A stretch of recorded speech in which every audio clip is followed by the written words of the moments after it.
মসজিদের ছাদে আঙুর চাষ করে ব্যাপক ফলন পেয়েছেন আব্দুর রহিম।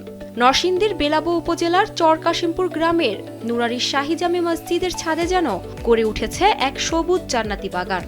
আমার ৬,০০০, এইদিকে আবার ৪টা জাত আনছি, ৩০,০০০ টাকার মতন খরচ হয়েছে। এভরিথিং পুরা, এই যে আরো দিকে আপেল গাছ আছে, পরে মালটা গাছ আছে, অন্য গাছ আছে, এটা মিলে আমার ৩০,০০০ টাকা খরচ হয়েছে। আর মোটামুটি এখন চারা এবং ফলে প্রায় ৮০,০০০ টাকার মতন বিক্রি হয়ে গেছে। তারপরে চারা রয়েছে, মাশাআল্লাহ ফলও রয়েছে।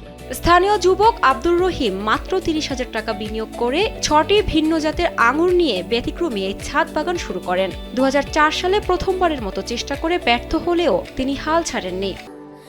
স্যান্ডেলিনা সো, রূপচর্চায় আভিজাত্য। ১.৫ বছর আগে ইউটিউব দেখে নতুন করে শেখেন আঙুর পরিচর্যার কৌশল। তার শ্রম ও ধৈর্যের ফল হিসেবে এখন প্রতি কেজি আঙুর এবং প্রতিটি চারা বিক্রি হচ্ছে ৪০০ টাকায়। ফল ও চারা বিক্রি করে এরই মধ্যে তিনি লক্ষাধিক টাকা আয় করেছেন, যার একটি অংশ নিয়মিত দান করছেন মসজিদের উন্নয়নে। এর আগে কখনো আমাদের অঞ্চলে এভাবে আঙ্গুর বাগান দেখি নাই, এবং গাছে আঙ্গুর হয় এত সুন্দরভাবে ঝুলে আছে। এই চাষগুলা অনেক একটা লাভজনক হইবে, কারণ সুস্বাদু মিষ্টি আঙ্গুর এগুলা। আমাদের হুজুরে আঙ্গুরের বাগান করছে মসজিদের উপরে, ছাদের উপরে। ইনশাল্লাহ ফলটা বাগানটা ইনশাল্লাহ হুজুরে খুব ভালোই করছে। ফল আমরা খায়া দেখছি, খুব সুস্বাদু ইনশাল্লাহ।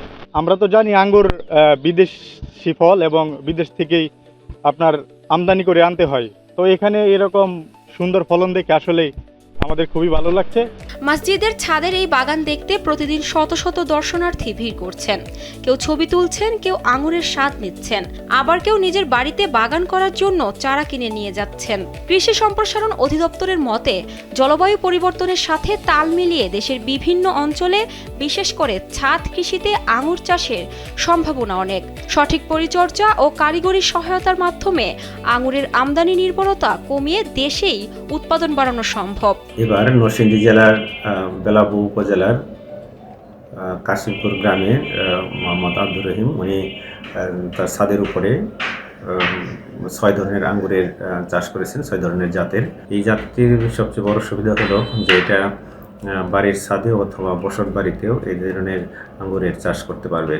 বাণিজ্যিকভাবে যারা চাষ করতে চায়, আমরা চাই যে বেসরকারি যারা উদ্যোক্তা আছে, তো যেহেতু এই বাইকোনোর জাতটা আমাদের বাংলাদেশের আবহাওয়াতেও বেশ উপযোগী এবং এটার মিষ্টতাও ভালো, এবং এটা নিয়ে কিন্তু আসলে বাণিজ্যিকভাবে চাষ করা সম্ভব। আব্দুর রহিমের এই উদ্যোগ প্রমাণ করেছে যে বড় সাফল্যের জন্য বিশাল জায়গার চেয়েও দৃঢ় ইচ্ছাশক্তি আর সঠিক ব্যবস্থাপনাই বেশি প্রয়োজন। আশুরা জামান আশা, কালবেলা।